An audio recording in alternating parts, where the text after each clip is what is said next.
Toby Keith was a country music star and one of the most important and successful to ever do it.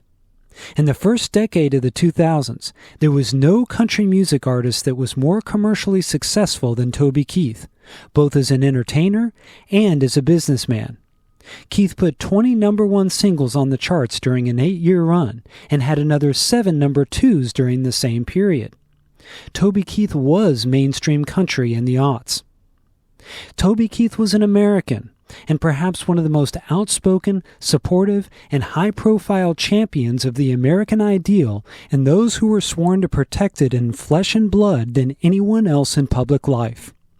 Like so many Americans enraged about the sucker punch of September 11, 2001, Keith put those emotions into song in ways that embodied the very emotions people felt, and in paramount and unprecedented ways, pushing the envelope of acceptable parlance. But most importantly, Toby Keith was a human. This was brought in stark contrast recently after years of slowly fading away from the country spotlight, like so often happens with aging country stars, while also slowly deteriorating due to the ravages of stomach cancer.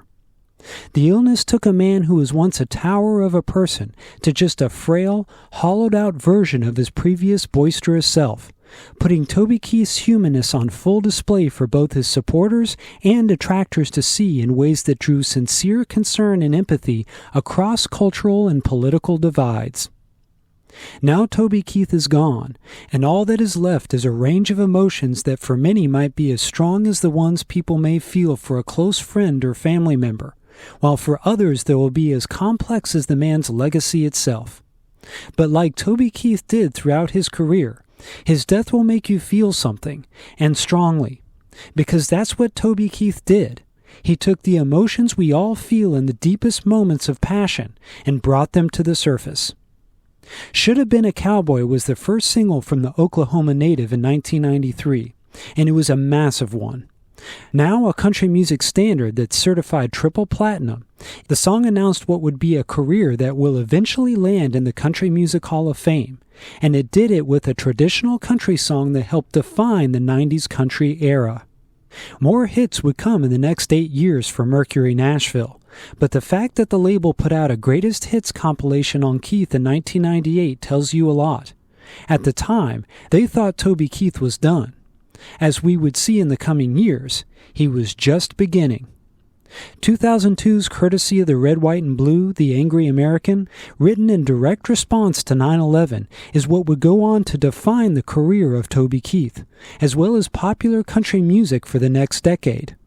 The stark language in the song drew its opponents, but that polarization only lent to the song's popularity. Beer for My Horses with Willie Nelson in 2003 not only put a country legend back on the charts, it continued the type of saber-rattling songs that would become Toby Keith's signature. 2003 saw Toby Keith's album Shockin' Y'all, whose title exploited the fact that Toby Keith's stark Americanism drew the ire of many. But unabated, Keith redirected the criticism into a point of pride. Though Keith would be considered the seed of American jigganism for many in the post-9/11 world, his actual political legacy was significantly more nuanced. At the time Courtesy of the Red, White, and Blue, The Angry American was released, Toby Keith was a registered Democrat. Though Keith will be criticized for performing for Donald Trump, he also performed for multiple Democrat presidents as well. Above political party or personal beliefs, Toby Keith was an American, and one whose support for American troops was well beyond pro forma, with his USO commitments and charity work verifying Keith's sincerity as country music became a bastion for sometimes symbolic and even exploitative support the troops sentiments in Toby Keith's wake. Many remembrances will list Toby Keith's accomplishments, but two things are in danger of being overlooked in their proper context. First, Toby Keith was a songwriter. Dissimilar to many country music stars of the present, and on an unprecedented scale in the modern context, Toby Keith wrote most or all of his own songs, including, if not especially, his hits. Brushing aside Toby Keith the performer, Toby Keith the songwriter is one of the most successful of the era, and one of the most successful to ever do it in country music. Speaking of success, another significant element to Toby Keith's career was his role as a label owner and entrepreneur. When Big Machine Records CEO Scott Borchetta was forming the label in 2005, Toby Keith, who at the time had a license to print money from all his chart success, wisely invested in a label that was initially supposed to be a joint partnership with Borchetta. However, the partnership didn't last long, and by 2006, Borchetta had spun off what became Big Machine, and Toby Keith became the owner of a label called Showdog. Showdog merged with Universal South in 2009 and became known as Showdog Universal. Through his ownership of both Showdog Universal and his minority stake in Big Machine, Toby Keith regularly appeared or topped the Forbes list of highest-paid country entertainers for a given year, even well after his chart success started to subside. The fading of Toby Keith's popular music career happened rather quickly once it commenced, perhaps fueled in part by the polarizing nature of his music and persona, which the country music industry was ready to distance from after the cancellation of the Dixie Chicks, who were one of Keith's biggest opponents. Toby Keith would become a favorite whipping boy of certain politically motivated characters, including Dixie Chicks frontwoman Natalie Maines, who wore a shirt emblazoned with FUTK at the 2003 ACM Awards.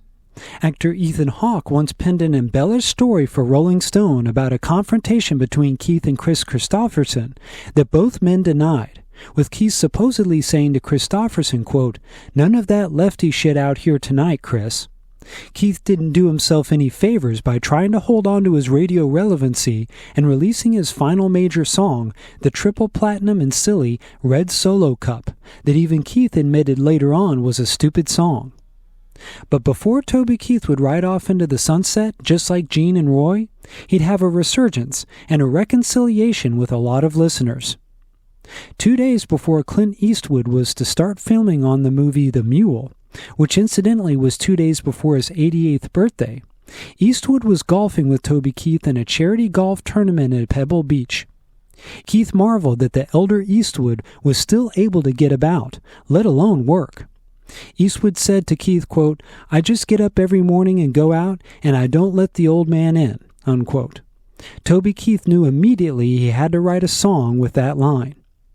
The song ended up being used in Eastwood's 2018 movie, but went mostly ignored by the country industry at large.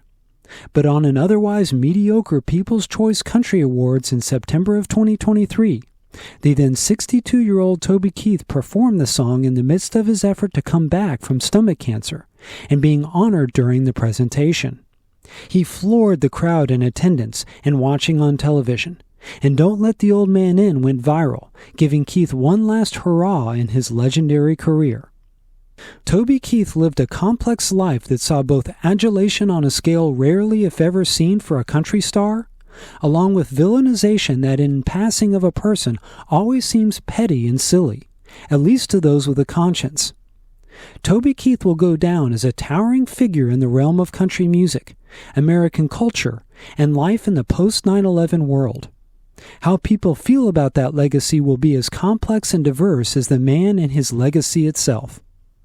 But what will be inarguable is the incredible, crater-like impact Toby Keith had in ways that unalterably influenced culture, and that will continue to resonate past his lifetime and likely the lifetimes of us all.